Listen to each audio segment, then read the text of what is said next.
देव भगवान की जय। प्याले कृष्ण कन्हैया लाल की जय। कार्तिक महात्म्य 14वां अध्याय।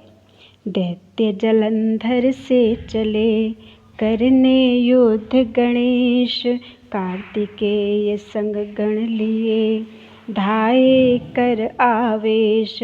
नारद जी बोले, वे दैत्य नंदीश्वर, गणेश जी, स्वामी कार्तिक इत्यादि को देखकर द्वंद्व युद्ध के लिए दौड़े।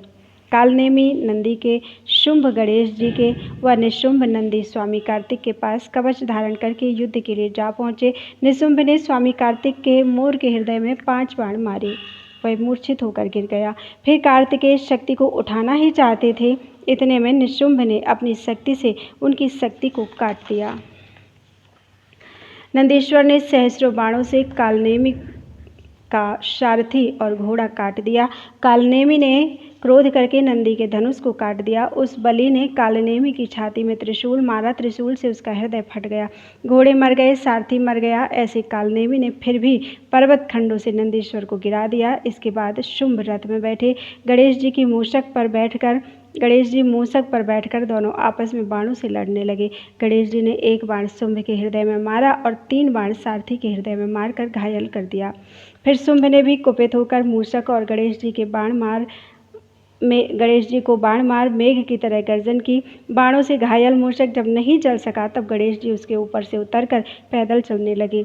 फिर गणेश जी ने फरसा मारकर शुंभ को पृथ्वी पर गिरा दिया और आप मूषक पर बैठ गए। कालनेमी और निशुंभ दोनों ही बाणों से गणेश जी को मारने लगे, जैसे कोई मनुष्य अंकुश से हाथी को मारे। तब महाबली वीरभद्र गणेश जी को पीड़ित देखकर करोड़ों भूतों तथा कूष्मांड, भैरव, बेताल, योगिनी गण और पिशाच सहित दौड़कर आए। फिर किलकिला शब्द और सिंह की गर्जना से पूर्ण हुए पृथ्वी कांपने लगी। वे भूमि पर दौड़कर दैत्यों को खाते और संग्राम में उछलते कूदते थे। नंदीश्वर और स्वामी कार्तिक सावधानी से संग्राम में बाणों से दैत्यों को मारने लगे। छिन्न भिन्न मरी हुई तथा शिवजी के गढ़ों से खाई हुई दैत्यों की सेना व्याकुल और उदास हो गई। तब जलंधर सेना को छिन्न भिन्न देख बड़ी ध्वजा वाले रथ में बैठकर गढ़ों के सम्मुख आया। उस समय जलंधर के बाणों से पृथ्वी ऐसे ढक गई जैसे आकाश कोहरे से ढक जाता है। उसने 5 बाण गणेश जी के, 9 बाण नंदी के और 20 बाण वीरभद्र के मारे और मेघ की तरह गरजने लगा। तब कार्तिक ने एक शक्ति दैत्य के मारी, जिसके प्रहार से दैत्य का चित्त व्याकुल हो गया। फिर उसने भी क्रोध में आकर गदा लेकर स्वामी कार्तिक के मारी। गदा की लगने से वे भूमि पर गिर पड़े। इस तरह नंदी को भी पृथ्वी पर गिरा दिया। फिर गणेश जी ने क्रोध में अपने फरसा से उसकी गर्दन काट दी। वीरभद्र ने 3 बाण दैत्य के मारे और 7 बाणों से उसका घोड़ा, ध्वजा, धनुष और छत्र काट दिए।